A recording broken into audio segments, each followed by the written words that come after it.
Welcome to my passion my home. இன்றைக்கி நம்ம ஸ்கூலுக்கு போகிற குழந்தைங்களுக்கான லஞ்ச் பாக்ஸ் ரெசிபி தாங்க செய்ய போகிறோம். ஸோ இன்றைக்கி என்ன ரெசிபின்னு பார்த்தீங்கன்னா சப்பாத்தி அண்ட் சன்னா மசாலா. இதுக்கு நான் நைட்டே சப்பாத்தி மாவை பிசைஞ்சு சன்னாவை ஊற வச்சுட்டேன்.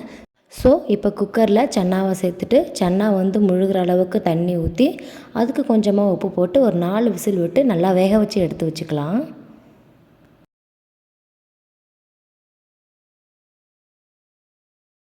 இப்போது சன்னா வேகிற டைமில் நம்ம மசாலா ரெடி பண்ணிடலாம். இதுக்கு நான் 2 வெங்காயம் 3 தக்காளி எடுத்திருக்கேன்.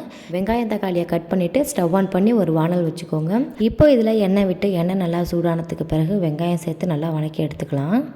சன்னா மசாலா பொதுவாகவே ஒரு மைல்டான புளிப்பு சுவையோடு தான் அந்த மசாலா கிரேவி இருக்கும்.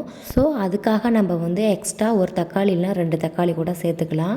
அதுவே போதுமானது. இதுக்காக நம்ம லெமன் சாட் மசாலா அது எதுவுமே நம்ம இதில் சேர்க்க வேண்டியதில்லை.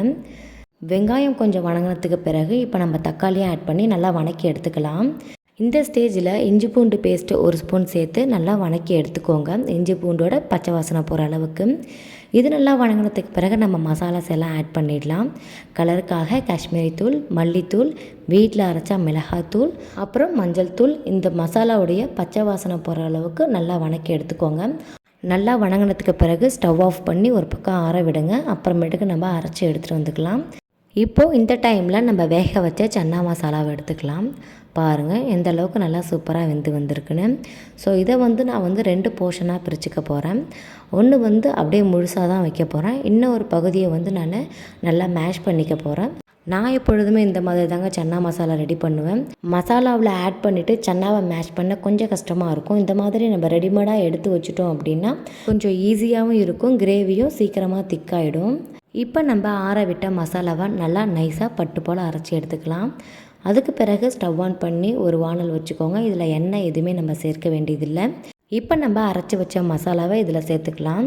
மிக்சியில் மசாலா ஒட்டிகிட்டு இருந்ததுன்னா அதில் தண்ணி ஊற்றி கொஞ்சமாக அலசி அந்த தண்ணியை இதில் சேர்த்துட்டு நல்லா கொதிக்க விட்டுக்கலாம். இதுபோல் நல்லா கொதி வந்ததுக்கு பிறகு நம்ம எடுத்து வச்சோம் இல்லையா சன்னா, அதை இதில் சேர்த்துட்டு நல்லா கிளறி விட்டுக்கோங்க.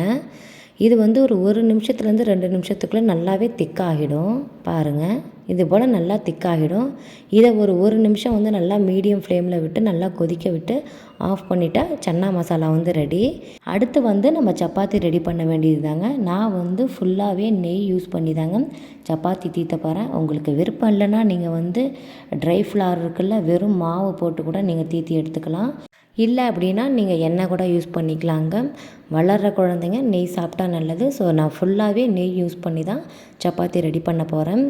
இது நார்மலாக நம்ம சப்பாத்தி ஃபஸ்ட்டு ஒரு ரவுண்ட் ஷேப் கொண்டுட்டு அதுக்கப்புறம் பார்த்திங்கன்னா உள்ளே 2 லேயரில் நெய் விட்டு ஒரு ட்ரையாங்கிள் ஷேப்பே இல்லாததான் நம்ம சப்பாத்தி வரும். ஆனால் ரொம்பவே ஹெல்த்தியான சப்பாத்திங்க. இந்த மெத்தடு யூஸ் பண்ணி நம்ம சப்பாத்தி செய்யும் பொழுது சப்பாத்தி டபுள் லேயராக கொஞ்சம் தின்னாகவும் லாங் டைம் சாஃப்டாகவும் இருக்கும். நீங்கள் ஒரு முறை இது மாதிரி ட்ரை பண்ணி பாருங்கள். ஏன்னா நம்ம குழந்தைங்க லஞ்சுக்கு தான் எடுத்துகிட்டு போகிறாங்க. ஸோ மதியத்தில் ரொம்ப ஒரு மாதிரி ட்ரையாக இருக்காமல் சாஃப்டாக இருக்கிறதுக்கு இந்த மெத்தடு யூஸ் ஆகும்.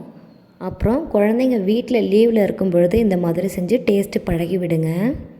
அவ்வளவுதாங்க, சப்பாத்தி நமக்கு ரெடி ஆகிடுச்சு. இப்போ இதை நம்ம டிஃபன் பாக்ஸில் எடுத்து வச்சிடலாம்.